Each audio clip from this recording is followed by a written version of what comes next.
اعوذ باللہ من الشیطان الرجیم، بسم اللہ الرحمن الرحیم۔ الحمدللہ، آج ہم اپنے 12ویں پارے کا آغاز کر رہے ہیں۔ تو کچھ لوگوں کی یہ کمپلین آئی ہے کہ جو 1 گھنٹے سوا گھنٹے کی پوری ایک درس بن جاتا ہے تو وہ تھوڑا لمبا بن جاتا ہے، تو اس لیے میں یہ کوشش کرتی ہوں کہ آدھے پارے کا نہ ہو جایا کرے، یعنی کہ ایک درس ہمارا آدھے پارے کا ہو جایا کرے۔ ٹھیک ہے، انشاءاللہ کوشش تو یہی ہے کہ اس رمضان میں ہی ہم جو ہے پورا قرآن پاک کمپلیٹ کریں انشاءاللہ۔ تو اللہ رب العزت فرماتے ہیں، اللہ کے بابرکت نام سے اپنے پارے کا آغاز کرتے ہیں۔ اللہ رب العزت فرما رہے ہیں کہ اور زمین پر چلنے والا کوئی ایسا نہیں جس کا رزق اللہ کے ذمے نہ ہو، اور وہ جانتا ہے کہ اس کی جائے قرار کہاں ہے اور عارضی جگہ کہاں ہے، سب کچھ روشن کتاب میں موجود ہے۔ یعنی اللہ رب العزت نے ہر چیز کا رزق جو ہے وہ اپنے ذمے لگایا ہوا ہے، لیکن افسوس کے ساتھ کہ ہم آج جو ہے اس کے پیچھے دنیا یعنی دوڑ رہی ہے رزق کے پیچھے، لیکن جس کی اللہ تعالیٰ نے کوئی گارنٹی نہیں دی کہ جنت اور جہنم، اس کی ہمیں کوئی فکر نہیں ہے، اور جس چیز کا ذمہ اللہ رب العزت اپنے ذمے لے رہے ہیں اس چیز کی ہمیں ہر وقت فکر جو ہے وہ لاحق لگی رہتی ہے۔ اللہ کہتے ہیں کہ اور وہی ہے جس نے آسمانوں اور زمین کو 6 دنوں میں بنایا، اور اس کا عرش پانی پر تھا تاکہ وہ تمہیں آزمائے کہ تم میں بہتر عمل کرنے والا کون ہے۔ اور اے نبی، اگر آپ لوگوں سے یہ کہہ دیں کہ تم مرنے کے بعد اٹھائے جاؤ گے تو کافر ضرور کہیں گے کہ یہ تو محض کھلا ہوا جادو ہے، اور اگر ہم ایک مقررہ مدت تک ان سے عذاب کو ٹال دیں تو وہ ضرور کہنے لگتے ہیں اسے کس چیز نے روک رکھا ہے۔ آگاہ رہو، جس دن ان پر عذاب واقع ہوگا تو ان سے ٹالا نہیں جائے گا، اور جس چیز کا وہ مذاق اڑا رہے ہیں وہی انہیں گھیر لے گی۔ اور اگر ہم انسان کو اپنی رحمت سے نوازنے کے بعد وہ نعمت اس سے چھین لیں تو بے شک وہ نا امید اور نا شکرا ہو جاتا ہے، اور اگر ہم اسے تکلیفوں کے بعد نعمتوں سے نوازتے ہیں تو ضرور کہہ اٹھتا ہے سارے دکھ مجھ سے دور ہو گئے، بے شک وہ خوب خوشیاں منانے اور اکڑنے لگتا ہے۔ ایسا ہی ہوتا ہے نا، جب ہمیں کوئی مصیبت کوئی مشکل آتی ہے تو ہم کہتے ہیں ہائے اللہ ہم تو مر گئے، ہائے اللہ یہ کیا ہو گیا، یہ کیوں ہو گیا، کیسے ہو گیا یعنی ہم ناشکری کرنے لگتے ہیں اللہ رب العزت کی، جبکہ ہمیں تو یہ حکم ہے کہ جب بھی کوئی مصیبت آئے، کوئی مشکل آئے تو ہم کہیں کہ انا للہ و انا الیہ راجعون، کہ ہم تو اپنے رب کے ہی ہیں اور ہم نے اسی کی طرف پلٹ کر جانا ہے، اور ہر چیز، ہم ہی نہیں صرف ہر چیز بلکہ ہر نعمت اللہ رب العزت کی وہ اسی کی ہے، اور اسی کی طرف ہم سب نے اور ہماری نعمتوں نے بھی اسی کی طرف پلٹنا ہے۔ لیکن ایسا نہیں ہوتا، ہم سب جانتے ہیں ایسا نہیں ہوتا، اور جب ہمیں اللہ تعالیٰ کی نعمتیں ملتی ہیں، دنیا کی یہ چیزیں ہمیں ملتی ہیں تو ہم پھر سارا کچھ بھول جاتے ہیں، ہم یہ بھی بھول جاتے ہیں کہ کب کس وقت ہم نے اپنے رب سے دعائیں کی تھی، اور پھر ہم بہت خوش رہنے لگتے ہیں، اور ہم غریبوں کے سامنے پھر اکڑ کے چلتے ہیں کہ ہمارے پاس تو بہت مال ہے، ہمارے پاس تو یہ ہے وہ ہے تو اس چیز سے اللہ رب العزت منع کر رہے ہیں، اور اللہ تعالیٰ ہمارے اندر کی بات ہم تک پہنچا رہے ہیں۔ اللہ کہتے ہیں کہ البتہ صبر کرنے والے اور نیک اعمال بجا لانے والے ایسے نہیں ہیں، یعنی جو صبر کرتے ہیں میری مصیبتوں پر اور نیک اعمال کرتے رہتے ہیں وہ ایسے نہیں ہیں، ان کے لیے مغفرت ہے اور بڑا اجر ہے۔ اور اے رسول صلی اللہ علیہ وآلہ وسلم، آپ کی طرف جو وحی کی گئی ہے شاید آپ اس کا کچھ حصہ چھوڑنے والے ہیں، اور ان کی اس بات پر دل تنگ ہو رہے ہیں کہ اس پر خزانہ کیوں نازل نہیں ہوا، یا اس کے ساتھ کوئی فرشتہ کیوں نہیں آیا۔ آپ تو صرف تنبیہ کرنے والے ہیں، اور اللہ ہر چیز کا ذمہ دار ہے۔ کیا یہ کہتے ہیں کہ اس نے قرآن کو خود بنایا ہے؟ کہہ دیجئے اگر تم سچے ہو تو اس جیسی خود ساختہ 10 صورتیں بنا لاؤ، اور اللہ کے سوا جس کو بلا سکتے ہو بلا لاؤ۔ پیچھے اللہ رب العزت کہہ رہے تھے کہ ایک صورت ہی بنا لاؤ، اور اب اللہ کہہ رہے ہیں کہ اچھا 10 صورتیں بنا لاؤ، اگر تم کہتے ہو کہ یہ قرآن جو ہے وہ نبی نے خود بنا لیا ہے، تو ٹھیک ہے، تم بھی اس جیسی 10 صورتیں بنا کے لے آؤ۔ پھر اگر وہ تمہاری مدد کو نہ پہنچیں، یعنی وہ جو تمہارے شریک جنہوں کو تم نے میرے خلاف میرے علاوہ اپنا معبود بنا رکھا ہے، اگر وہ تمہاری مدد کو نہ پہنچے تو جان لو کہ یہ اللہ کے علم سے نازل ہوا ہے، اور یہ کہ اللہ کے سوا کوئی معبود نہیں۔ کیا تم اس بات کو تسلیم کرنے والے ہو؟ یعنی ایک جیسے اللہ کہتے ہیں کہ جیسے کوئی بات نہیں مانتا، کوئی بچہ بات نہ مانے اور بار بار جو ہے وہ اس کا والد یا والدہ اس کو سمجھا رہے ہوں، اور پھر ایک دم سے اس کو کہیں کہ تم سنتے کیوں نہیں، تم کیوں نہیں بات کو سن رہے، تم میری بات سنو گے یا نہیں؟ اس انداز میں اللہ رب العزت کہہ رہے ہیں کہ کیا تم اس بات کو تسلیم کرنے والے ہو؟ اور جو دنیوی زندگی اور اس کی زینت کے طالب ہوتے ہیں، ان کی محنتوں کا معاوضہ ہم انہیں دنیا ہی میں دے دیتے ہیں، اور ان کے لیے اس میں کمی نہیں کی جائے گی۔ یعنی جو دنیا کا خواہ ہو، جو دنیا کا طالب ہو، تو اللہ کہتے ہیں کہ ہم پھر ان کو دنیا میں بہت دیتے ہیں، اور ایسے لوگوں کے لیے آخرت میں پھر آتش کے سوا کچھ نہ ہوگا، اور وہاں ان کے عمل برباد اور ان کا کیا دھرا سب نابود ہو جائے گا۔ بھلا وہ شخص افطرا کر سکتا ہے؟ افطرا یعنی مذاق۔ کیا وہ شخص مذاق کر سکتا ہے جو اپنے رب کی طرف سے واضح دلیل رکھتا ہو، اور اس کے پیچھے اس کے رب کی طرف سے ایک شاہد بھی آیا ہو، اور اس سے پہلے موسیٰ کی کتاب بھی دلیل ہو جو رہنما اور رحمت بن کر آئی ہو؟ یہی لوگ اس پر ایمان لائیں گے، اور دوسرے فرقوں میں سے جو کوئی اس کا انکار کریں تو اس کی وعدہ گاہ آتش جہنم ہے۔ تو آپ اس قرآن کے بارے میں کسی شک میں نہ رہیں، یقیناً یہ آپ کے رب کی طرف سے حق ہے، لیکن اکثر لوگ ایمان نہیں لاتے۔ الحمدللہ، یہ بہت ہی یعنی تفصیل مانگتی ہیں یہ آیتیں، لیکن انشاءاللہ اس کی تفصیلات بعد میں ضرور جاننے کی کوشش کریں گے اللہ کے فضل سے۔ اور اس شخص سے بڑھ کر ظالم کون ہوگا جو اللہ پر جھوٹ باندھتا ہے؟ ایسے لوگ اپنے رب کے حضور پیش کیے جائیں گے، اور گواہ کہیں گے یہی لوگ ہیں جنہوں نے اپنے رب پر جھوٹ بولا تھا۔ خبردار، ظالموں پر اللہ کی لعنت ہے۔ جو لوگوں کو اللہ کے راستے سے روکتے ہیں اور اس میں کجی لانا چاہتے ہیں، یعنی اس کو ٹیڑھا کرنا چاہتے ہیں، لوگوں کو دوسری طرف لے جانا چاہتے ہیں، اور یہی لوگ آخرت کے منکر ہیں۔ یہ لوگ زمین میں اللہ کو عاجز نہیں کر سکتے، اور نہ اللہ کے سوا ان کا کوئی حامی ہے۔ ان کا عذاب دوگنا کیا جائے گا، کیونکہ وہ کسی کے سن ہی نہ سکتے تھے، وہ کسی کی سن ہی نہ سکتے تھے اور نہ ہی دیکھتے تھے۔ یہی لوگ ہیں جو اپنے آپ کو خسارے میں ڈال چکے ہیں، اور جو کچھ افتراء کرتے تھے وہ بھی ان سے کھو گیا۔ اور لازمی بات ہے آخرت میں یہ لوگ سب سے زیادہ گھاٹے میں ہوں گے۔ جو لوگ ایمان لائے اور نیک اعمال بجا لائے اور اپنے رب کے سامنے عاجزی کرتے رہے، یقیناً یہی اہل جنت ہیں جس میں وہ ہمیشہ رہیں گے۔ دونوں فریقوں مومنوں اور کافروں کی مثال ایسی ہے جیسے ایک طرف اندھا اور بہرا ہو اور دوسری طرف دیکھنے والا اور سننے والا ہو۔ یعنی جو کفر کرتا ہے اللہ کی آیات کا، جو اللہ کی آیات کو، اللہ کے احکام کو نہیں مانتا، وہ اللہ کہتے ہیں ایسے ہی ہے جیسے وہ اندھا ہے اور بہرا ہے۔ یعنی وہ سن تو رہا ہے اللہ کے احکام کو، لیکن جب وہ نہیں مان رہا تو اس کا مطلب کہ وہ بہرا ہے۔ اور جو مومن ہے، جو اللہ کی آیات کو سنتا ہے، پھر ان کو مانتا ہے اور پھر ان پر عمل بھی کرتا ہے، تو اللہ کہتے ہیں کہ وہ سننے والا بھی ہے اور دیکھنے والا بھی ہے۔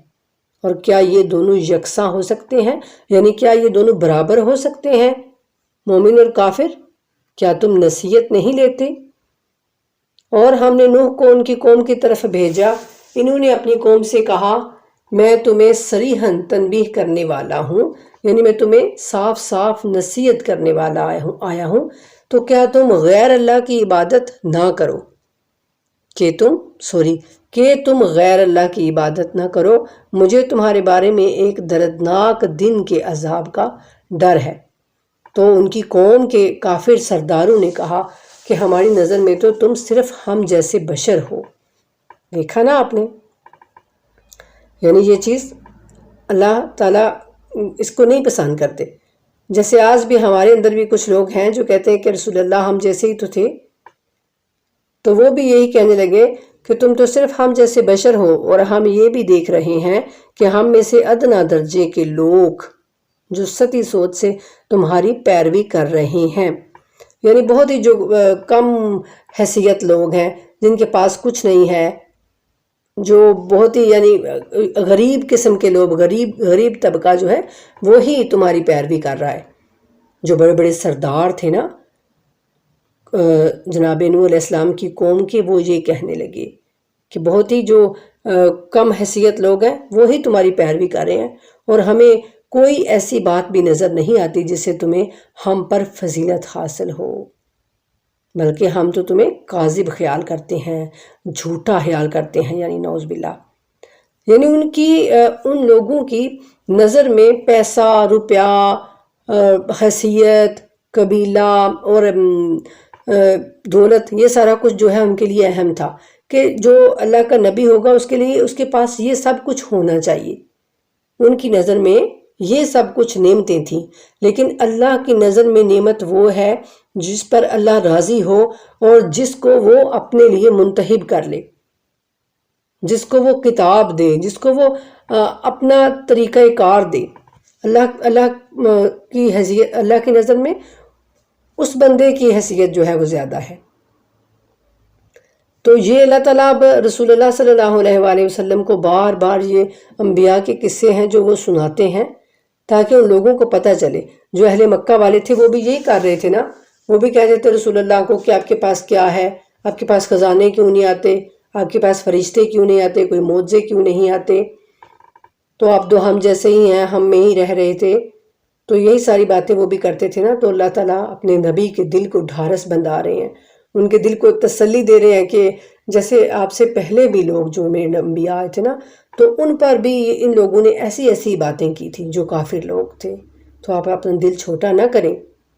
تو اس لیے اللہ بار بار پھر انبیاء کے وہ قصے، کبھی تھوڑا سا یہاں سے قصہ، کبھی تھوڑا سا وہاں سے قصہ، تو وہ سارا اللہ تعالیٰ بار بار رپیٹ کرتے ہیں. اور ان میں اللہ کہتے ہیں کہ ہمارے لیے بھی نصیحتیں ہیں کہ تم بھی دیکھو ایسے نہ کرنا اپنے نبی کے ساتھ.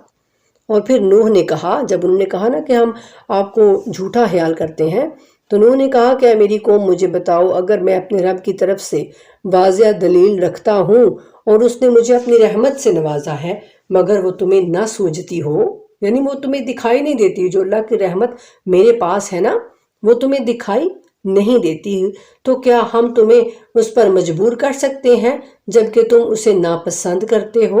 یعنی اللہ کی رحمت جو ہے نا وہ تمہیں ناپسند ہے، تمہیں پتہ ہی نہیں اللہ کی رحمت ہے کیا. جیسے ہمیں پتہ ہی نہیں ہے کہ قرآن میں لکھا ہوا کیا ہے، جیسے ہمیں پتہ ہی نہیں ہے کہ ہم نے قرآن کو کس طرح پڑھنا ہے. ہمارا دل ہی نہیں کرتا قرآن پڑھنے کو، قرآن سننے کو. ہم گھنٹوں ٹک ٹاک پہ دیکھتے رہیں گے، ہمیں وقت کا پتہ ہی نہیں چلے گا. ہم گھنٹوں فیس بک پہ لگے رہیں گے، ہمیں تب وقت کا پتہ نہیں چلے گا.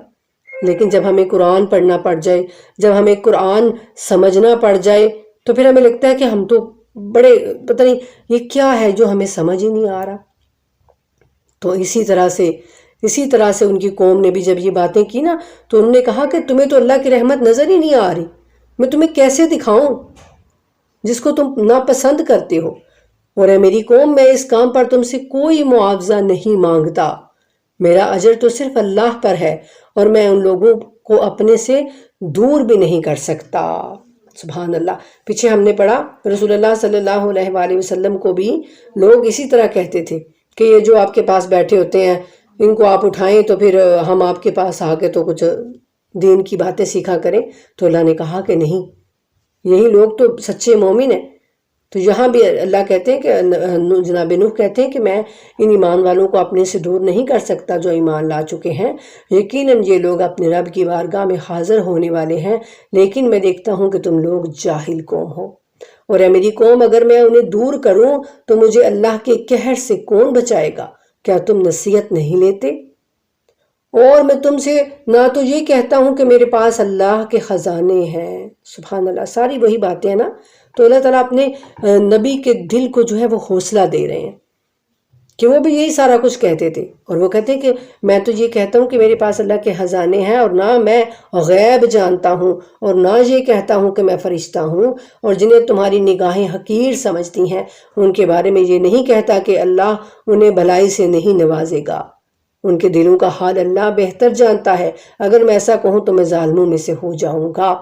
یعنی جنہیں تم حقیر سمجھ رہے ہو، ذلیل سمجھ رہے ہو، غریب سمجھ رہے ہو، میں نہیں کہتا کہ اللہ انہیں اپنی بھلائی سے نہیں نوازے گا، بلکہ میں جانتا ہوں یعنی اللہ پر ان کی مہربانی ہے کہ انہوں نے میرے دین کو قبول کیا ہے، وہ اللہ پر ایمان لے کے آئے ہیں۔ تو اگر میں ان کو کچھ ایسا برا بھلا کہوں تو میں ظالموں میں سے ہو جاؤں گا۔ لوگوں نے کہا، اے نوح، تم نے ہم سے بحث کی ہے اور بہت بحث کی، اور اب اگر تم سچے ہو تو وہ عذاب لے آؤ جس سے تم ہمیں ڈراتے ہو۔ بہت بحث کی، یعنی میں نے آپ کو بتایا نا کہ جناب نوح علیہ السلام نے 80-90 سال تک جو ہے وہ تبلیغ کی تھی،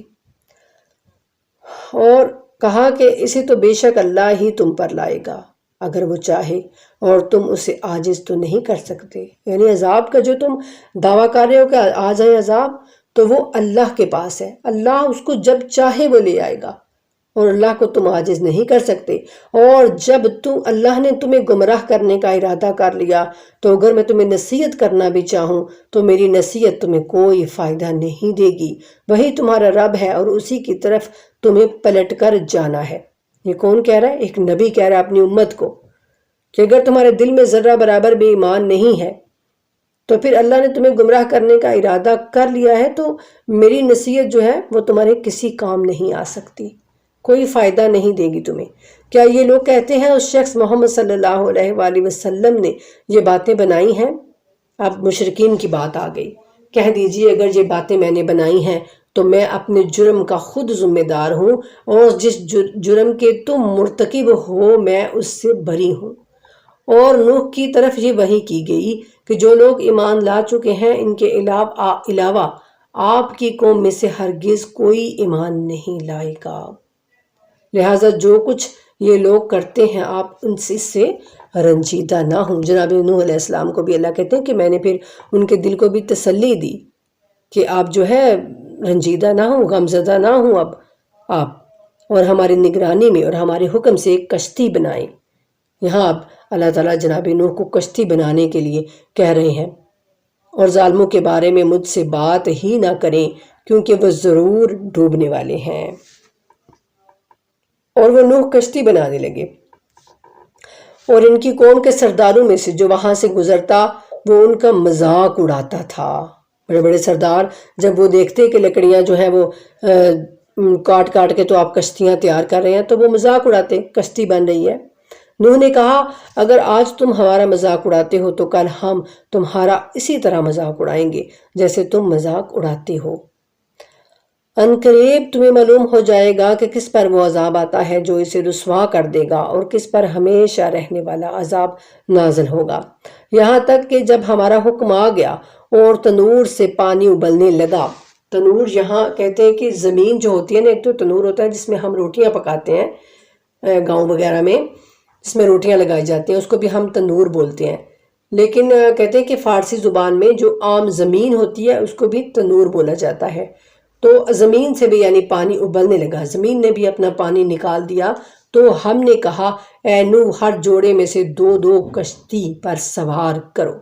ہر جوڑے میں سے یعنی ہر جاندار جو تھا نا، وہ ہر میاں اور بیوی جیسے ہوتا ہے نر اور مادہ، وہ ایک جوڑا کشتی میں سوار کیا گیا، ہر پرندے کا، ہر جانور کا جو اس وقت دنیا میں موجود تھے، اور وہ نیک ایمان والے جو جناب نوح پر ایمان لائے تھے۔ کشتی پر سوار کرو اور اپنے گھر والوں کو بھی سوائے ان کے جن کی بات پہلے ہو چکی ہے۔ یعنی جناب نوح کی بیوی اور بیٹی جو ہیں بیوی اور بیٹا وہ پیچھے رہنے والوں میں تھے، وہ ایمان نہیں لائے تھے، ان کے دل کے اندر کفر تھا۔ تو اللہ کہتے ہیں کہ اور ان کو بھی سوار کرو جو ایمان لا چکے ہیں، اگرچہ ان کے ساتھ ایمان لانے والے بہت کم تھے۔ اللہ کہتے ہیں بہت کم تھے نوح کے ساتھ جنہوں نے ایمان قبول کیا تھا۔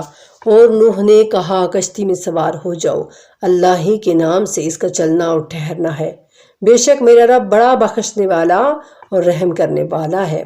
اور کشتی انہیں لے کر پہاڑ جیسی موجوں میں چلنے لگی، یعنی بڑی اونچی اونچی پہاڑوں جیسی بڑی بڑی موجیں تھیں اور ان کے اندر جو ہے وہ کشتی چل رہی تھی۔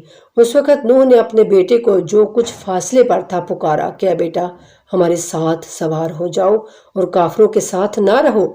جناب نوح کو نہیں پتا تھا کہ ان کے بیٹے کے اندر جو ہے وہ کیا ہے، اور اوپر سے تو وہ ان کو یہ لگتا تھا کہ شاید میرا بیٹا جو ہے وہ اچھا ہے، لیکن اب یہاں اللہ تعالیٰ نے نوح کے بیٹے کا کفر بھی نکال کے ان کے سامنے رکھ دیا۔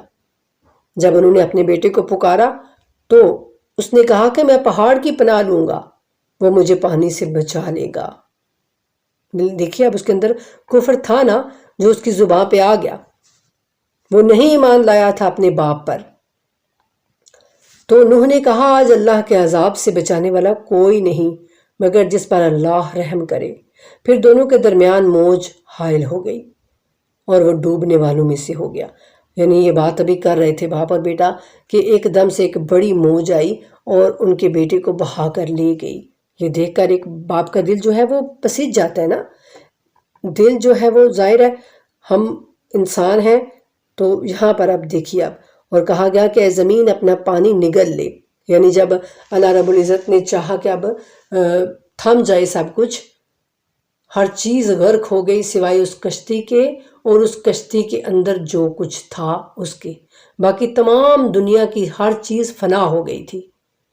اسی لیے جناب نوح علیہ السلام کو آدم ثانی بھی کہا جاتا ہے، یعنی جناب آدم نے سب سے پہلے یہ دنیا آباد کی تھی اور پھر اس کے بعد جناب نوح علیہ السلام نے اس دنیا کو آباد کرنا شروع کیا تھا۔ تو جب پھر اللہ نے کہا کہ اے زمین اپنا پانی نگل لے اور اے آسمان تھم جا، یعنی آسمان سے بھی موسلادھار بارش برسنا شروع ہو گئی اور زمین نے بھی اپنا پانی اگلنا شروع کر دیا، ہر جگہ سیلاب ہی سیلاب ہو گیا۔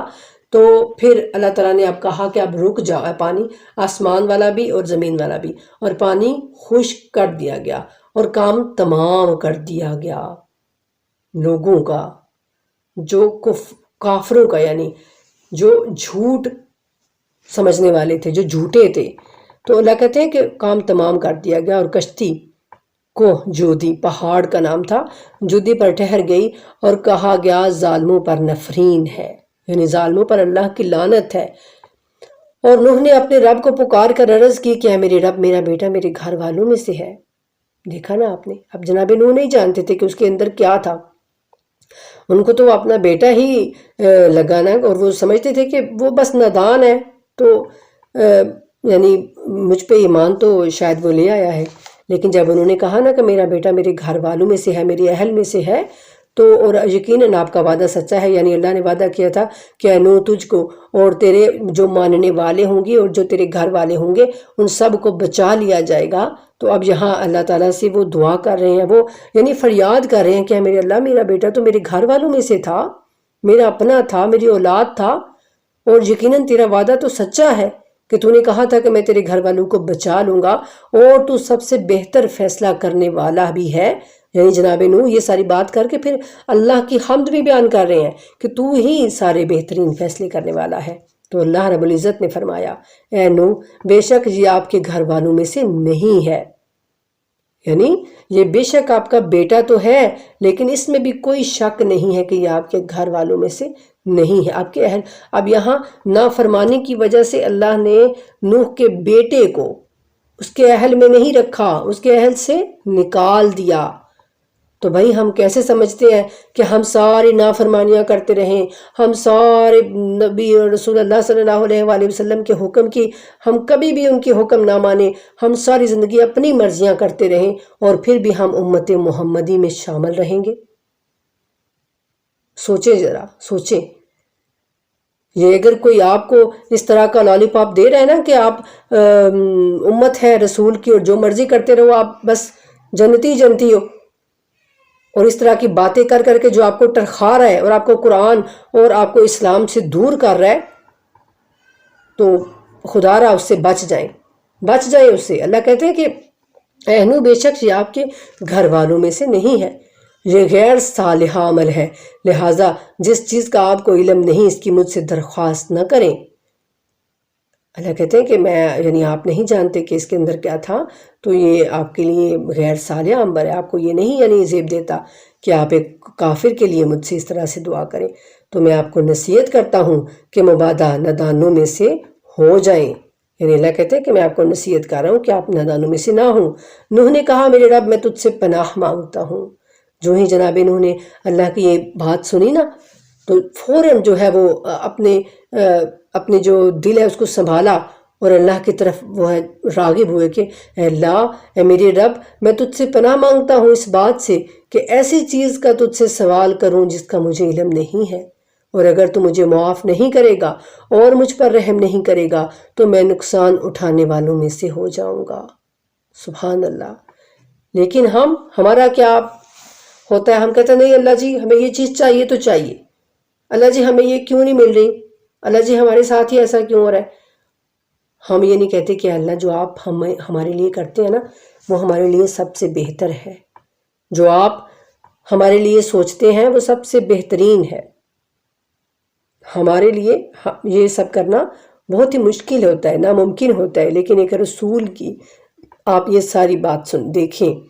اور کہا گیا ہے نوح اترو ہماری طرف سے سلامتی اور برکتوں کے ساتھ، یعنی آپ کشتی سے اتر آئیے، جو آپ پر اور ان جماعتوں پر ہیں جو آپ کے ساتھ ہیں، اور کچھ جماعتیں ایسی بھی ہوں گی جنہیں ہم کچھ مدت زندگی کا موقع بخشیں گے، پھر انہیں ہماری طرف سے دردناک عذاب پہنچے گا۔ یعنی اسی وقت اللہ رب العزت نے کہہ دیا کہ اب یہ جو آپ پر ایمان لائے ہیں بندے، یہ آپ کے ساتھ جہاں پر اب سلامتی سے اتر آئیں، برکتوں والی زمین پر اب رہیں، لیکن ان کے اندر ان کی اولاد میں سے اب جو کوئی بھی کفر کرے گا، جو مشرک ہو جائے گا، تو ہم جو ہے وہ یہ زندگی کا کچھ دن وہ ان کو موقع دیں گے، مہلت دیں گے، جیسے ہمیں مہلت ملی ہوئی ہے، تو لیکن پھر انہیں ہماری طرف سے دردناک عذاب پہنچے گا۔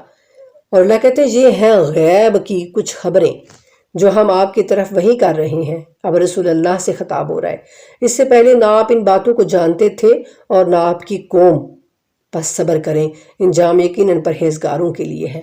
وہ ساری قومیں، وہ جو مشرک لوگ تھے وہ یہی کہتے تھے نا کوئی معجزہ کیوں نہیں آتا، یہ کیوں نہیں ہوتا، تو یہ معجزانہ طور پر اللہ تعالیٰ یعنی غیب کی خبریں اپنے نبی کو دے رہے ہیں۔ اور یہ قرآن سب سے بڑا معجزہ تھا، لیکن ان عقل کے اندھوں کو یہ نظر نہیں آتا تھا، جیسے آج ہم عقل کے اندھوں کو نظر نہیں آ رہا۔ ہمیں ہر چیز پیاری لگے گی، ہمیں ڈرامے، فلمیں، گانے سب پیارے لگیں گے، وہ سب ہم دیکھتے رہیں گے، لیکن قرآن کو سننا، قرآن کی طرف آنا، یہ ہمارا دل نہیں کرے گا۔ تو اللہ ہم سب کو معاف کریں، اور اگر میں کچھ زیادہ بول جاؤں تو آپ لوگ بھی مجھے معاف کیجئے گا اگر میری وجہ سے کسی کی دل آزاری ہو۔ لیکن میں خدا را بس یہ چاہتی ہوں کہ ہم سب قرآن سے جڑ جائیں، ہم سب اپنے اللہ کی طرف آ جائیں۔ یہ دنیا چند روزہ زندگی ہے بس۔ اور اللہ کہتے ہیں کہ اور عاد کی طرف ان کی برادری کے فرد ہود کو بھیجا گیا۔ اب جناب ہود علیہ السلام کا ذکر آ رہا ہے، جن کے نام پر یہ سورہ کا نام بھی ہے۔ ان کی قوم کا نام عاد تھا، اور ہود جو ہے وہ نبی کا نام تھا۔ انہوں نے کہا ہے میری قوم اللہ کی عبادت کرو، اس کے سوا تمہارا کوئی معبود نہیں ہے، دوسرے معبودوں کو تم نے صرف افترا کیا ہے، یعنی تم نے ان کے جو بنایا ہوا ہے نا ان کو، یہ سارا جھوٹ ہے، جھوٹ کا پلندہ ہے۔ اور اے میری قوم، میں اس کام پر یعنی تبلیغ پر، اللہ کی طرف بلانے پر میں تم سے کوئی اجرت نہیں مانگتا، میرا اجر تو اس ذات پر ہے جس نے مجھے پیدا کیا ہے، کیا تم عقل نہیں رکھتے؟ اور اے میری قوم اپنے رب سے مغفرت مانگو، پھر اس کے حضور توبہ کرو، وہ تم پر آسمان سے موسلا دھار بارش برسائے گا اور تمہاری قوت میں مزید قوت کا اضافہ کرے گا، اور مجرم بن کر منہ نہ پھیرو۔ کہنے لگے یہود، تم ہمارے سامنے کوئی شہادت نہیں لائی، اور ہم تمہاری بات پر اپنے معبودوں کو نہیں چھوڑ سکتے، اور نہ ہی ہم تجھ پر ایمان لا سکتے ہیں، کیونکہ ہم تو یہ کہتے ہیں کہ تجھے ہمارے معبودوں میں سے کسی نے آسیب پہنچایا ہے۔ استغفر اللہ۔ یعنی وہ کہتے ہیں کہ جو یہ ہم نے اپنے شریک، اپنے معبود، اپنے بت بنائے ہوئے نا، ہم یہ سمجھتے ہیں کہ ان میں سے کسی نے تجھ پر آسیب کر دیا ہے، کوئی جادو کر دیا ہے تم پر، تو ہود نے کہا میں اللہ کو گواہ بناتا ہوں اور تم بھی گواہ رہو کہ اللہ کے سوا جنہیں تم شریک ٹھہراتے ہو میں ان سے بیزار ہوں۔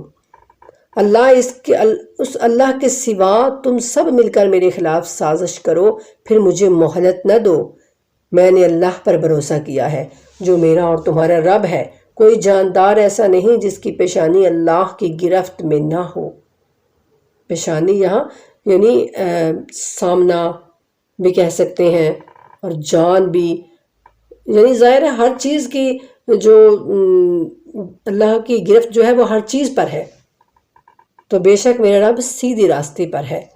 پھر اگر تم منہ پھیرتے ہو تو میں نے تو وہ پیغام تمہیں پہنچا دیا ہے جس کے ساتھ میں تمہاری طرف بھیجا گیا تھا، اور میرا رب تمہاری جگہ اور لوگوں کو لائے گا اور تم اس کا کچھ بھی نہیں بگاڑ سکتے، بے شک میرا رب ہر چیز پر نگہبان ہے۔ پھر جب ہمارا فیصلہ آیا تو ہود اور جو لوگ ان کے ساتھ ایمان لائے تھے ہم نے اپنی رحمت سے انہیں بچا لیا اور ہم نے انہیں سنگین عذاب سے نجات دی۔ وما علینا الا البلاغ المبین۔ آج ہمارا یہ نصف تک پارہ ہو گیا ہے نا، تو ہم اس کو ایک درس میں کر لیتے ہیں، ٹھیک ہے؟ اس طرح سے پھر 2 ویڈیوز بن جائیں گی تو آپ کے لیے آسانی ہو جائے گی ذرا سننے میں، ٹھیک ہے؟ کچھ لوگوں نے مجھ سے اس طرح سے کہا کہ وہ بہت پھر لمبا ہو جاتا ہے، تو 1 گھنٹہ سوا گھنٹہ، تو ٹھیک ہے، اس لیے میں نے کہا کہ میں ایک پارے کو 2 ویڈیوز میں جو ہے وہ تقسیم کر دیتی ہوں۔ تو یہاں تک الحمدللہ میں تھوڑا زیادہ ہی پڑھ گئی، نصف سے 2-3 آیات، تو مجھے معاف کیجئے گا، مجھے پڑھتے ہوئے پتہ ہی نہیں چلتا۔ تو ٹھیک ہے، اللہ تعالیٰ ہم سب کے ساتھ جو ہیں وہ نرمی والا رویہ اختیار کریں، اللہ تعالیٰ ہم سب کے لیے آسانیاں پیدا کر دیں، اللہ تعالیٰ ہم سب کو اپنی طرف متوجہ کر لیں اور ہمیں شیطان ملعون سے بچا لیں۔ یہ ہر وقت اپنے رب سے دعا کیا کیجئے، ٹھیک ہے؟ اپنا بہت سارا خیال رکھیے گا، اور اللہم صلی علی محمد وآل محمد وعجل فرجہم وفرجنا بہم برحمتک یا ارحم الراحمین، آمین ثم آمین یا رب العالمین۔